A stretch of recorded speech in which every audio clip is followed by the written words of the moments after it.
Hello, everyone, and thank you for getting to a place where you are advocating for mental health.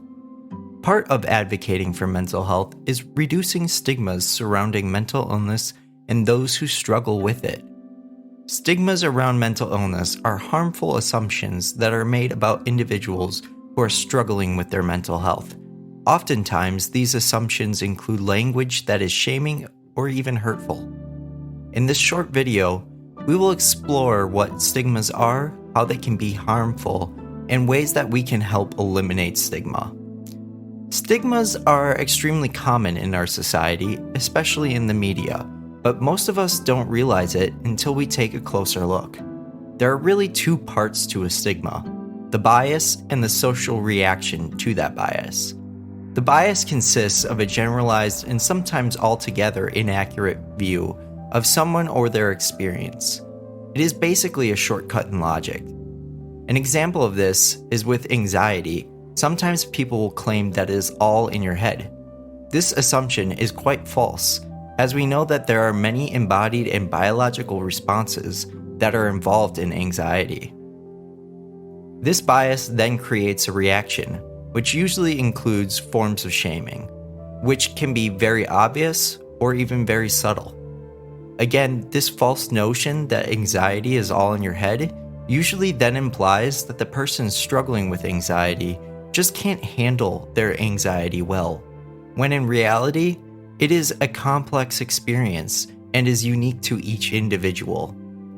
This shaming can harm individuals in many different ways, making them feel like there's something intrinsically wrong with them, or even making them feel that it is unacceptable to feel the way that they are.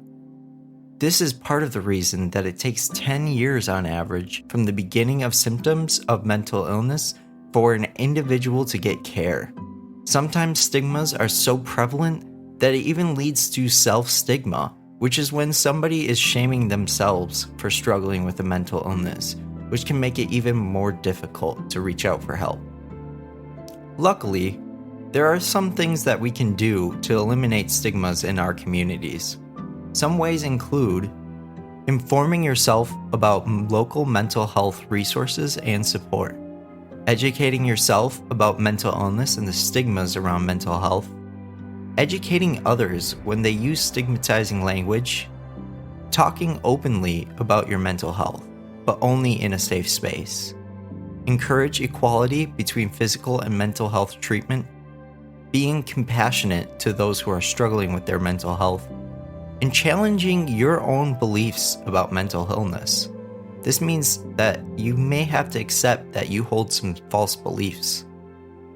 Ultimately, stigmas create shame and barriers to care, which can be extremely harmful to people who are already struggling. By taking this stigma pledge, you are pledging to better inform yourself and others around mental health stigmas to ensure our vision of mentally healthy communities where all individuals thrive.